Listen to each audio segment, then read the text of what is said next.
Hello, Sherry here with Real Estate Professionals of Tennessee. I am so glad you are here asking me some questions about investing in real estate versus investing in stock. This time of year, I do get several phone calls from investors saying, hey, I've got some money, I need to move, I need to put it into real estate. And a lot of people right now are pulling their stock out and investing in real estate because of the inflation that we are experiencing right here at the end of 2023. So I really wanted to take a moment to explain to you some differences in investing in real estate versus investing in stock. Which one is really best for you? When you're investing real estate, on average, you have to have more money to put down. So those of you who may not have 20% to put down, if you get a loan for an investment property, then stock sometimes is easier because they don't require as much money up front. However, with real estate, your risk is a lot lower than it is in stock. Those of you who have in stock right now that are calling me wanting to put your money in real estate, you understand what I'm talking about right now. Our stocks are really high at the beginning of this year, and a lot of us has lost money. However, those of us who have real estate right now, we are sitting kind of real steady, especially us here in Middle Tennessee. Our home values, our property values are staying very steady and even increasing at a slow percentage, a little over 1% right now. But they're still increasing or staying steady. And in 2023, we expect that to stay the same, that our home values are just going to kind of stay kind of level in 2023. And then in 2024, they expect it to go back up.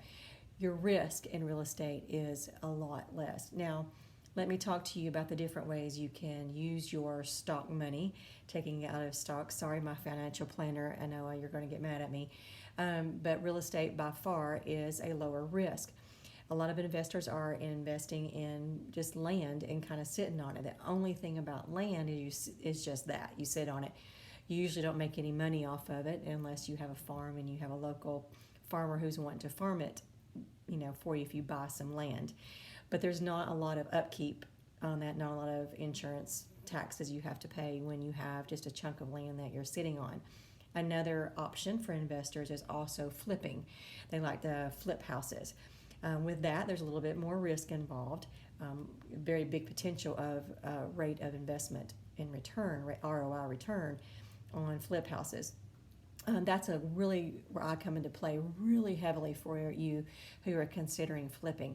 When you want to flip a house, you have to, you can do a courthouse sale, you can do a foreclosure, or I keep an eye out, an ear out for homes that are in distress, sellers that are in distress or have to sell quickly.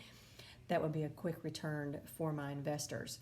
And if you flip a house, if you have cash, then you still have a little bit of closing costs involved. You have the money for the property, and then you might have some upkeep that you want to do also, and then we put it back on the market and you make a return on that. That's where you will just weigh heavily on me to help you walk through that to make sure that particular property is a good investment.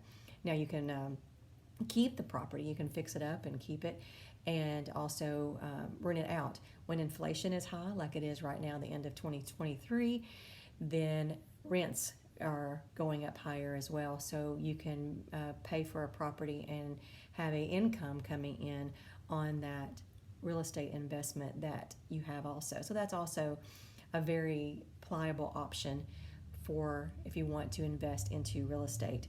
And there's only with that you got to think about property management. Do you want a management? I can help you find people to manage it. We do manage some here at Real Estate Professionals, some different types of properties, and I can walk you through which ones would be the best one for you. So advantages also with tax with real estate purchases is that you do have some tax write-offs with that, and you also have like we talked about earlier, you have a better hedge of inflation with real estate versus on stock. So that is just a brief way to help you know what it's like to invest into real estate versus stock. Again, stock, you can get your money back quicker, but when inflation is high, stocks have a tendency to drop. You've got to stay on top of it quite a bit, and you can have a very quick return on stock, where real estate is a little bit more steady with that. So that is kind of ways to help you decide if real estate investment is for you or if stock investment is for you. I am here to walk you through the different options. Give me a call here at Real Estate Professionals, and I will help you figure out, get you some real estate property, and it's time for you to invest in real estate.